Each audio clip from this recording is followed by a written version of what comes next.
ஆண்டவரே என்னோடு பேசும் என்று சொல்லி நீ அர்ப்பணிப்போட வருவீர்களானால் உங்களுக்கென்று ஒரு வார்த்தை வந்தா போதுன்றேன். 100 சொல்றான் இயேசு கிறிஸ்து, ஆண்டவரே நீர் என் வீட்டுக்கு வர்றதுக்கு நான் பாத்திரன் அல்ல, ஒரு வார்த்தை மாத்திரம் சொல்லும் என் வேலைக்காரன் சொஸ்தமாயிருவான்னு சொன்ன உடனே சொல்றாரு, உன் விசுவாசத்தின்படி உனக்காக கடவுதுன்னு அனுப்பிவிட்டு சொல்றாரு, இஸ்ரவேலருக்குள்ளும் இப்படிப்பட்ட விசுவாசத்தை நான் காண்பதில்லை அப்படின்றாரு. ஏன் கேட்டா அவன் கேட்கறது ஒரு வார்த்தை. அவனுக்கு என்னன்னா என் வார்த்தை அதிகாரம் இருக்குது ஆண்டவரே, நான் ஒருத்தனை போனா ஒருத்தனை வான்னா வர்றான், இதை செய்யறான், என்னுடைய வாயிலிருந்து புறப்படுகிற இந்த வார்த்தைக்கு இவ்வளவு சக்தி இருக்குமானால் உம்முடைய வாயிலிருந்து புறப்படுகிற வார்த்தை என்னை விட பெரிய சக்தியா இருக்கிறது, அதனால ஒரு வார்த்தை போதும் சொல்றான் பாருங்க.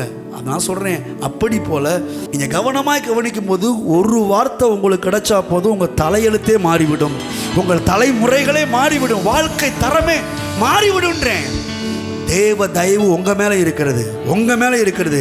இங்க இருக்கிற ஒவ்வொருவர் மேலையும் தேவ தயவு நிரம்பி கிடக்கிறது. உங்களை உயர்த்துவதற்காகவே, உங்களை செல்வவான்களாய் மாற்றுவதற்காகவே தேவன் தம்முடைய தயவை கொடுத்திருக்கிறார். கையை தட்டி ஹல்லேலூயா.